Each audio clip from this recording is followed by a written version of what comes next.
अस्सलामु अलैकुम वरहमतुल्लाहि वबरकातुह।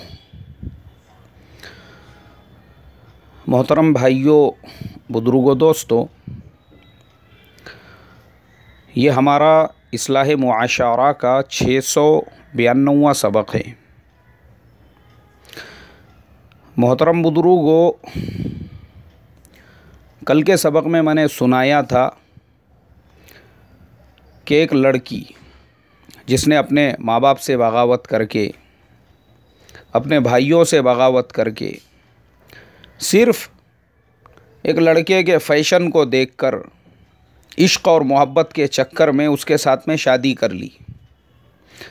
बाद में पता चला जो लड़का इतनी बड़ी बड़ी बातें करता था, उसकी हकीकत ये थी कि बड़ी बड़ी बातें और भीख मांग कर खाते, काम नहीं, धंधा नहीं, कोई सर्विस नहीं, कोई बिज़नेस नहीं। उसी लड़की को उसने काम धंधे पे लगा दिया। वो बेचारी कॉल सेंटर में जाके जॉब करती, जो भी कमाई होती वो लाकर अपने शोहर को भी खिलाती, खुद भी खाती और 2 बच्चियां भी पैदा हो गई। और फिर नौबत यहाँ तक पहुँची कि जनाब अपनी अय्याशी के लिए उससे पैसे भी मांगने लग गए, मारा मारी करने लग गए। और वो बेचारी ऐसी बेसहारा हो गई। माँ बाप को फ़ोन करती है तो माँ बाप उठाने को तैयार नहीं। क्यों?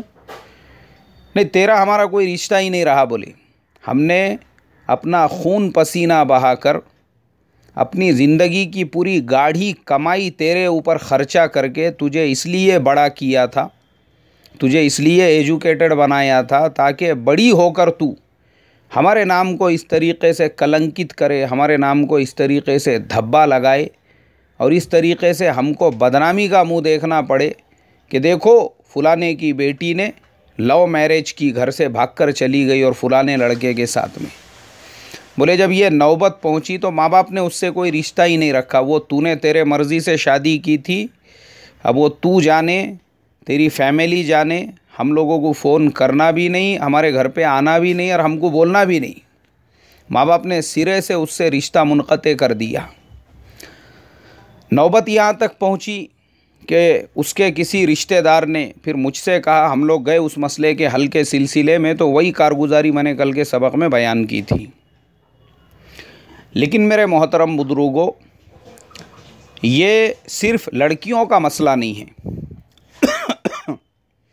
हमारे लड़कों को भी अगर आप देखेंगे, बहुत सारे ऐसे मिलेंगे आपको, माँ बाप से बगावत करके, भाइयों से बगावत करके, अपने मर्ज़ी से शादी, कौन है, किधर के है, कहाँ के है, कोई अता पता नहीं है। फिर खाली सूरत देख लिए हज़रत ने, चेहरा देख लिए, अंधे हो गए हुए हैं जब से चेहरा देख लिए तो बस। देखो हमारे ज़माने के आज के नौजवानों की चॉइस देखो, पसंद देखो। खाली एक झलक देख लिए किसी शादी के अंदर, किसी फंक्शन के अंदर, किसी प्रोग्राम में, या इसी चलते फिरते बस उसी में दीवाने हो गए। अब इनको उस अंधेरे के सामने कुछ नज़र नहीं आ रहा है। तो ऐसे बहुत सारे नौजवान उसके बाद खून के आंसू रोना पड़ते हैं। तो मैं आज आपको एक वैसी भी कारगुजारी सुनाना चाहता हूँ ताकि हमारे जो लड़के इस तरीक़े के कदम उठाते हैं उनको भी थोड़ी सी इबरत हासिल हो, उनको भी थोड़ी सी नसीहत हासिल हो।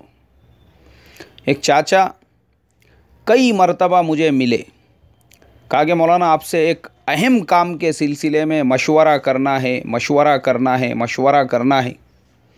हम लोग बहुत परेशान हैं। मैंने कहा देखो चाचा, अभी नमाज के बाद का जो वक्त है इसमें बहुत मुख्तसर टाइम होता है और मेरे पीछे दूसरी ज़िम्मेदारियां होती है। बेहतर ये है एक वक्त तय करो, एक दिन तय करो, हम लोग इंशाल्लाह बैठ कर बात करेंगे आराम से, इत्मीनान से। फिर एक वक्त हमने तय किया, मुलाकात हुई, बैठे हम लोग एक जगह पर। मैंने कहा बोलिए अब क्या मसला है। उनके फ़र्जंद उनके साथ में थे। बोले देखो ये मेरा बेटा है, हमारे लड़के की जो ससुराल वाले हैं उन्होंने हमारे पूरे ख़ानदान के ऊपर 498 का केस कर दिया, मेरे ऊपर, हमारे घरवाली के ऊपर, हमारी वो बेटियां जो बॉम्बे में दी हुई है, जिनका हमारे घर से कोई लेना देना नहीं है, जो सालों तक कभी हमारे घर पे आते नहीं, उनके नाम, हमारे दामादों के भी नाम है उसके अंदर। यहाँ तक के बोले मेरी वालिदा, बूढ़ी औरत जिनकी उम्र तकरीबन 80-85 साल होंगी, वो अपनी जगह से हिल नहीं सकती, उनका भी नाम उसके अंदर डाला हुआ है। अल्लाह हिफाजत फरमाए। हम लोग परेशान हैं बोले कि हमने ऐसा क्या जुर्म किए, क्या गुनाह किए थे जो हमारे सारे लोगों के नाम उसके अंदर डाल दिए गए, और हम लोगों को हर महीने तारीख़ पे हाजिर होना पड़ता है। तो मैंने उनसे कहा, मैंने कहा चाचा आपका काम था ना, निकाह करने से पहले उनका पूरा फैमिली बैकग्राउंड चेक करते, जांच करते, तहकीकात करते, वो कैसे लोग हैं, किस टाइप के लोग हैं, आपने पहले मालूमात करना चाहिए था। बोले मौलाना अभी क्या मालूमात करेंगे, ये छोकरा बैठे हुआ है सामने, पूछो बोले इसको।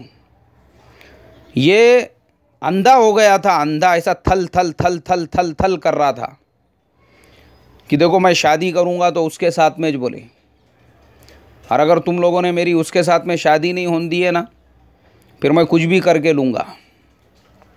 अंधा हो गया था बोले ये, इसको इश्क हो गया उससे, मोहब्बत, रात रात भर जाग रहे उसकी इश्क में, उसके मोहब्बत में, उसके साथ में चैटिंग करने में, और उसने पता नहीं ऐसा क्या घोल के पिला दी थी इसको, कुछ समझ में नहीं आ रहा इसके,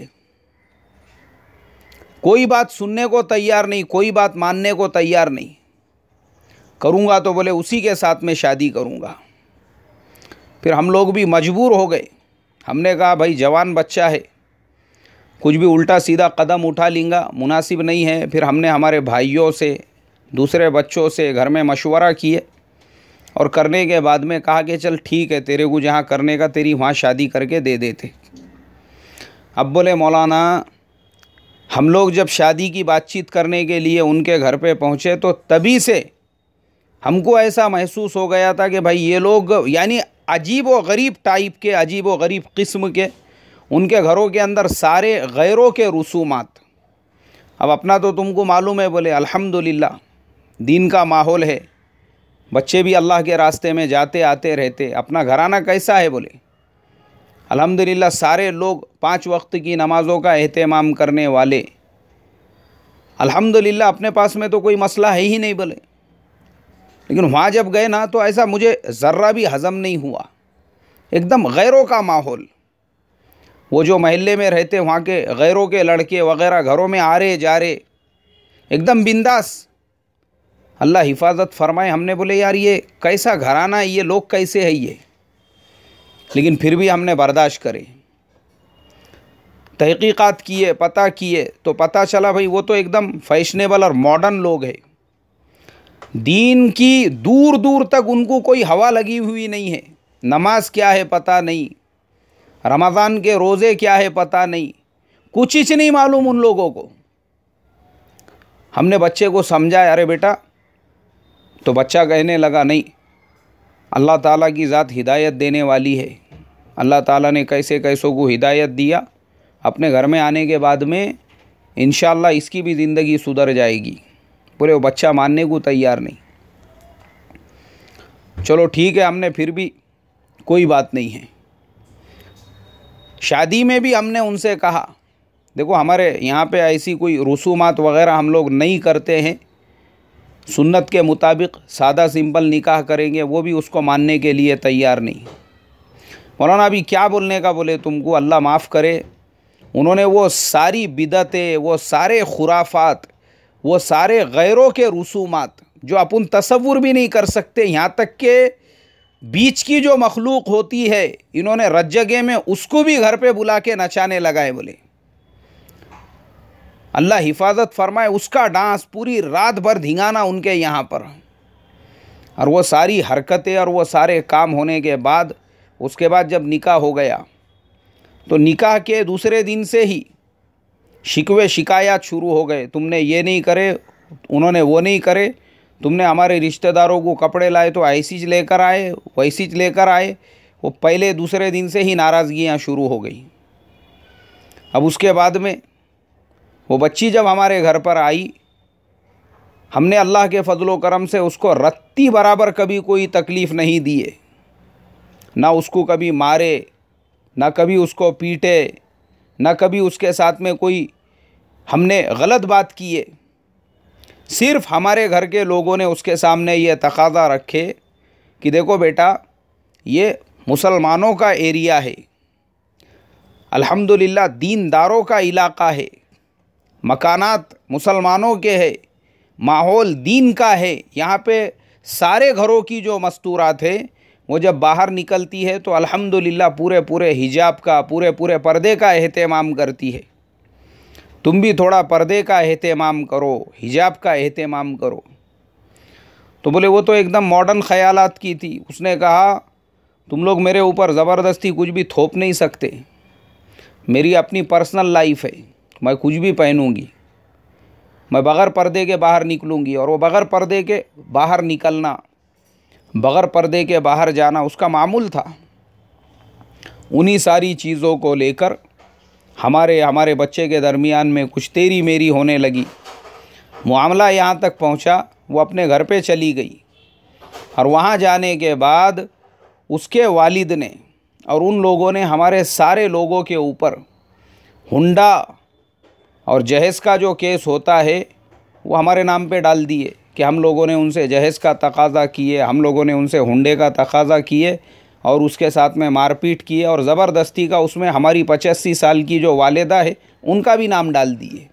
अल्लाह हिफाजत फरमाए।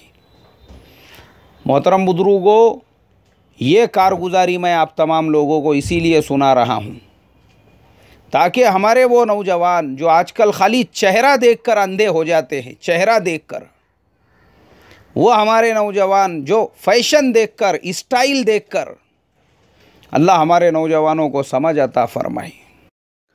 हमारा नौजवान वो ये नहीं सोचता है अरे बाबा ये निकाह का जो रिश्ता है उसके ऊपर तुम्हारी नस्लों की जो बुनियादें है वो बुनियादें पड़ने वाली है। आगे तुमको आगे का भी सोचना ज़रूरी है कि तुम्हारी जो नस्लें पैदा होंगी, एक दीनदार औरत, एक शरीफ घराने की औरत, अगर उससे तुम्हारी नस्ल आगे बढ़ेगी तो फिर वो होने वाली औलादें भी फरमाबरदार होगी, दीनदार होगी, अल्लाह के हुक्मों की ताबेदार होंगी।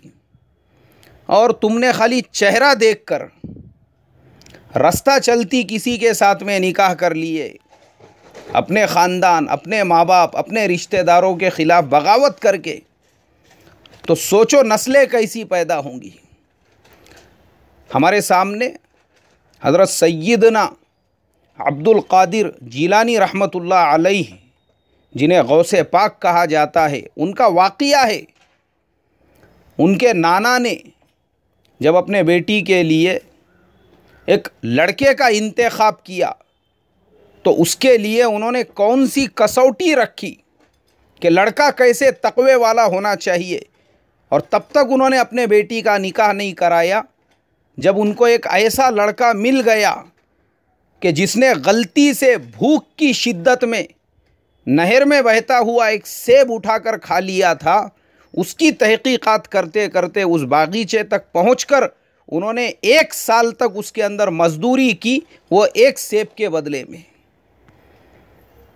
जब उन्होंने देखा कि इसके अंदर इतना तकवा है तो तकवे की बुनियाद पर अपनी वो बेटी जिसने पूरी ज़िंदगी में कभी किसी गैर महरम को देखा नहीं था, गैर महरम की आवाज़ नहीं सुनी थी, गैर महरम से बातचीत नहीं की थी, और गैर महरम की तरफ ना जिनका कदम बढ़ा था, उनका निकाह उस वक्त के वली कामिल और तक़वे का जो आलम बरदार नौजवान था उसके साथ में करा दिया।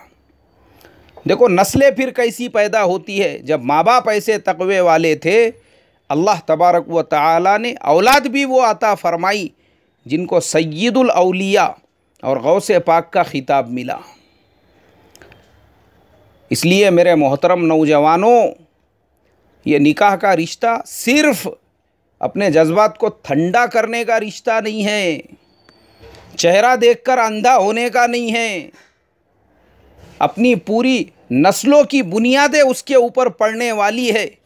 वो सब सोच समझकर इस्तिखारा और दुआ करके कदम आगे बढ़ाने का है। अल्लाह तबारक व तआला हमारे तमाम नौजवानों को अपने माँ बाप की फर्मा बरदारी करने वाला बनाए, उनके राय उनके मशवरे पे चलने वाला बनाए और माँ बाप की मर्ज़ी के ख़िलाफ़ बगावत करने से और अपनी मनमानी और अपनी नफसानी ख्वाहिशात पर चलने से हिफाजत फरमाए। अस्सलामु अलैकुम व रहमतुल्लाहि व बरकातुहू।